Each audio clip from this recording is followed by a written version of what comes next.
Sorry. I mean, this is a good interview, so it's just gonna keep going. I'm just gonna keep rolling with the punches.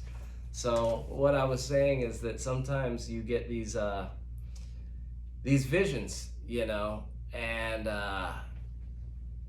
you just go with it. And it's so funny to me how you and we came together on this 11-day. He hits me up and says, hey, I want to be part of this 11-day thing you got going. And at first I was like kind of weirded out because I was like, and honestly, I got to be careful because I love Neeraj, but the guy that was working there, who doesn't work there anymore,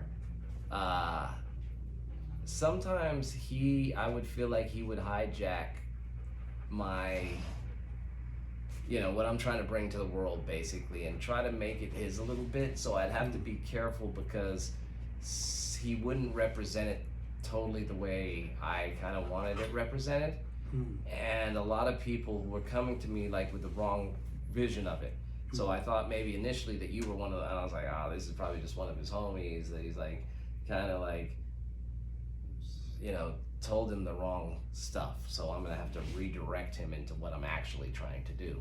And then it was weird because you started talking to me and it was like, wait a second, this guy isn't who I thought it was. He's actually, he's got this book, and he's, down to do the 11-day. And it's always funny to me when someone does one 11-day, I give props if you do one day of the 11-day.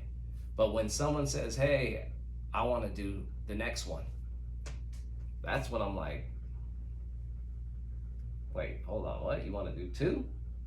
And then I'm always like, all right. And like I said, I don't know if you're really doing it or not doing it. Like I'm always like, hey, I'm doing it, but maybe you're not. I don't know. And again, back to my thing with Neeraj is, I would catch him, and that's what would make me mad, right? Where I'd be like, hey, bro, we're on the 11-day, and he'd be like, and I'd be like.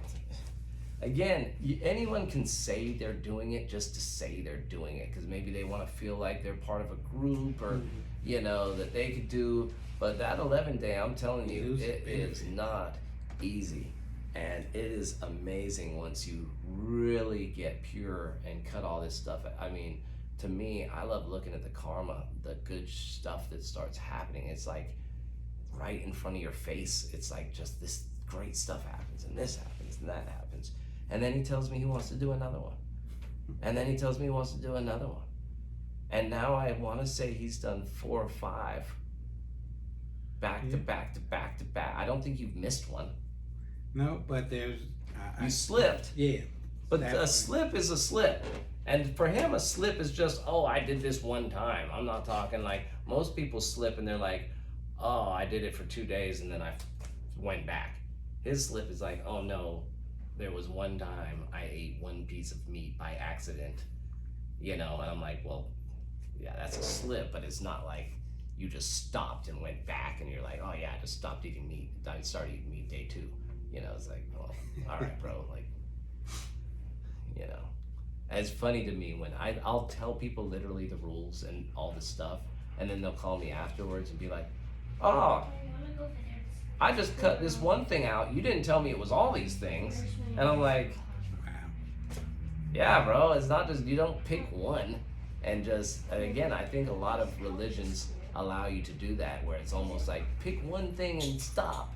It's like, no, dude, this ain't the normal thing here. We're stopping everything. We are getting pure. It's all connected. Because it's all connected. And honestly, that's where I tell people, when you go from 99 to 100, you have to be pure. That's why the 11-day sacrifice is just practice, right? Because it's like, when it is time to make that step from 99 to 100, you're not gonna be in a point where you're like, oh shit, I can't get pure. I haven't stopped drinking for years, I haven't stopped smoking for this. And I tell people there is a time when you give God that last percent and you give it 100% to him, you have to be pure. It has to be like you're a little child, and a little kid does not have all those things in his system. Maybe the meat, but even the meat, like I said, the seafood is really what cleans out our veins, because it's more than just the meat. What people don't realize is, back to my hatred for publicly traded companies, it's who's producing the meat. That's why I tell people, was I okay with bringing in turkey? Because if you look at the people that are producing turkeys, and this is what I don't get about this life, I'm like, okay, let's take the company Nike, right? What do they make? They make a shoe. Okay, where do they make that shoe? Well, first off, you got to look at what does it take to make a shoe? Plastic, leather, and rubber and cotton, right? So you're like, okay, those are the raw materials that it takes to make a shoe. Okay, so then we have to take those raw materials, cut them, right, and assemble them into a shoe. And then you think to yourself, okay, where does this thing get assembled? Well, you're not going to assemble it here, because here you got to pay people a lot of money, and they're probably going to be in a union, and you probably got to have an air conditioner for them, and all these things for them to assemble that shoe. So what do? We ship it out to fucking China, where they don't have air conditioners, and they pay their people $1 an hour, and no one complains about it because it's all the way in freaking China, because it's slave labor, right? Or the Philippines, or some other fucking country where they could pay their people nothing, give them no air conditioning, terrible working conditions, right? But we don't want to see that, because we just want to pay $100 for our Nikes. And if they were made here in the U.S., that's where people don't see it. They have to pay $300 for that same pair of Nikes, right? So then I look at the same thing as like meat, right? And this is where I just want people to start thinking and being like, okay, this piece of meat that's sitting there in Safeway, that was once a cow. Yeah. Did you know they showed this study that people don't even recognize that beef and cows go, like when they see beef in a piece of plastic, they don't see it as an animal.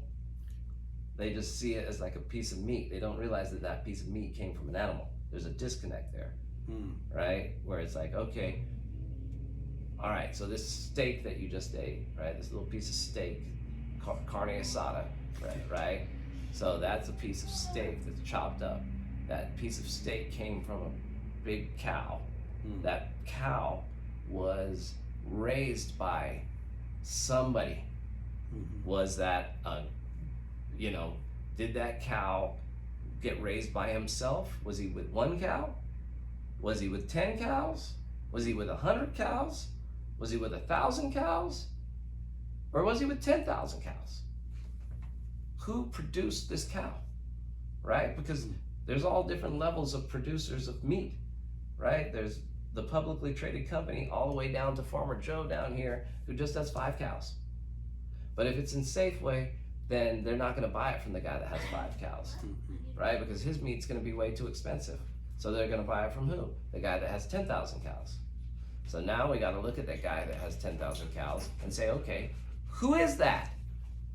Is that a guy, or is that a company, or is that? And I guarantee you, I'll tell you who it is. It's a publicly traded company. So now you have to look at that publicly traded company and then think to yourself, okay, who's the CEO of that publicly traded company? Who's that guy? Who's the guy making the decisions, right? Do you know what the difference is between what that company injects their cows with and Farmer Joe, who has 5 cows? Do you think that they're injecting their cows with the same things? I wouldn't think so. But see, these are the questions to me that, like I said, people don't even look at a piece of meat as it came from a cow. So how are you going to ask these questions if you're not even looking at a piece of meat as, who produced this piece of meat? And then I do the same thing with something as simple as toothpaste, right? And then I'll look at that and I'll be like, hey, who produced this toothpaste? Who's the CEO of the company that produced this toothpaste? What's he all about? What are his values? Is he some Jewish guy that's just fucking, all he cares about is selling a little bit more toothpaste next quarter so he doesn't fall in his stock earnings and, he loses his job? Has anyone looked at the ingredients of what goes into toothpaste to understand the ingredients in something as simple as toothpaste, which you put on your gums every day and it enters into your blood system through your gums? But again, and that's just toothpaste, right? Then I could go into body wash. Then I could go into hair conditioners and shampoos. Then I could go into what you're actually putting into your mouth that goes into your stomach, and how that goes into your blood system. And then we could talk about this and we could talk about that and all these things that we consume because we're a consumer state. And who's producing those things that we consume? And what are the ingredients in those things that we produce? Just like I was talking to my kids about Starbucks, right? Knowing how many calories are in that drink that you're drinking. You should know. You're drinking it. It's going into your body. It's either good for you or it's bad for you. So at least if you're going to drink something bad, know how bad it is. Know how much sugar's in there and know how many calories are in there. And that way, when you're looking at yourself in the mirror, you can't say, oh, well, I don't know where this fat came from. You know exactly where it came from. You consumed it. And a publicly traded company put it right in front of your face with a big old cup like this so you could drink it. So yes, you should know how many calories are in those drinks. So that way you can't come and be like, oh, well, I'm fat.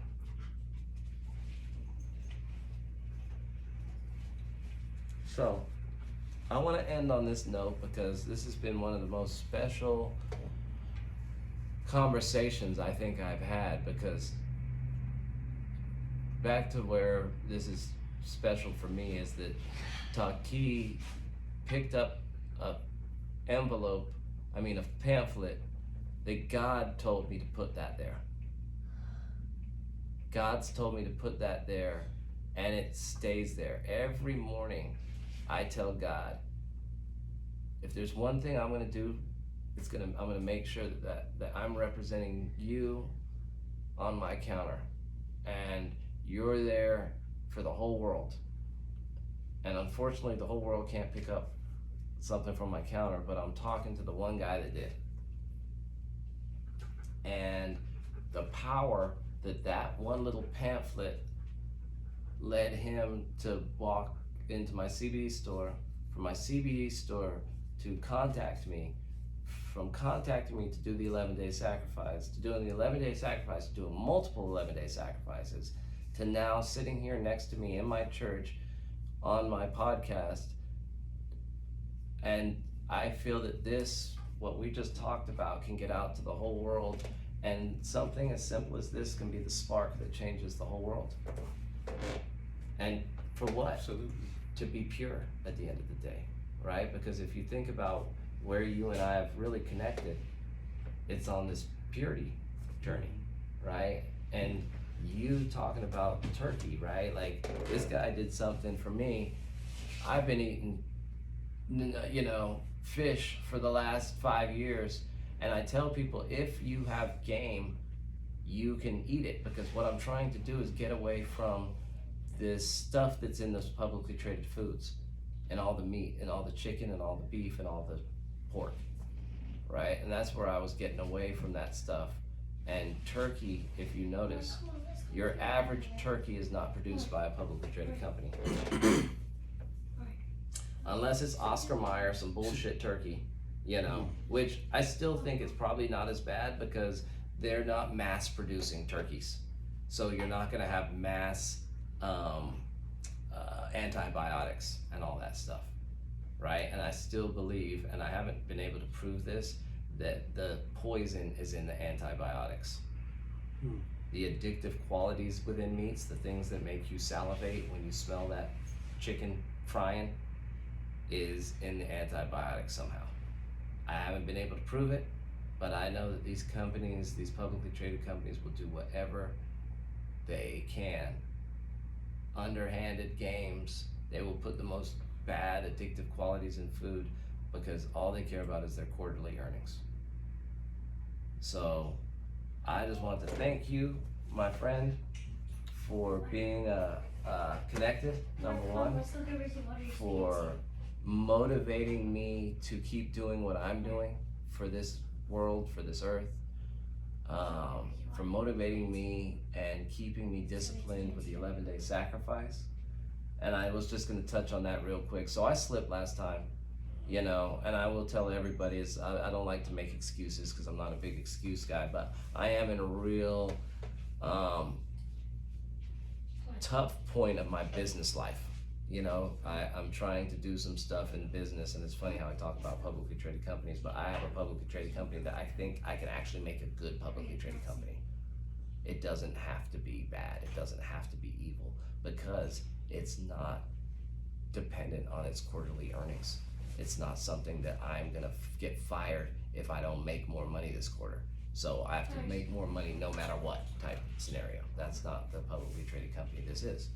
So, but with that being said, it's been a lot of brain stress, a lot of like, I've just had to, for lack of better words, smoke a lot of weed.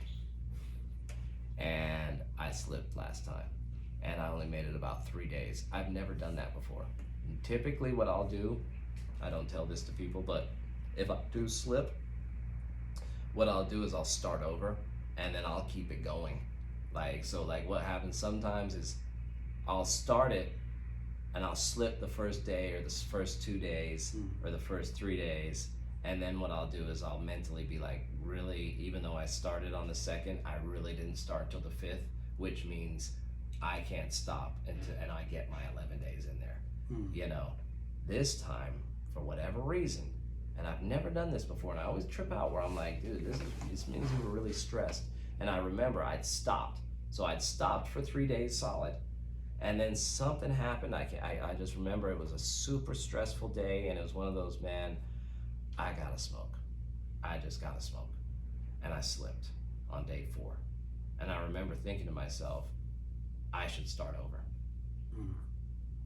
And I didn't. And I just kept smoking and smoking and smoking and smoking. And I stopped everything else, but weed and cigarettes, I kept them going. I only stopped for 3 days, and I was so mad at myself. And that's why I've been almost, even now what I'm doing now, just vocalizing it, is because I'm letting people know, A, I'm human, B, even I'm not perfect.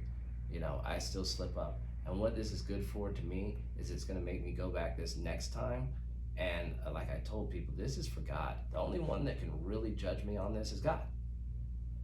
No one else knows if I do or if I don't. I could tell everybody, oh, I'm on 11 days, never touched, you know. How do you really know?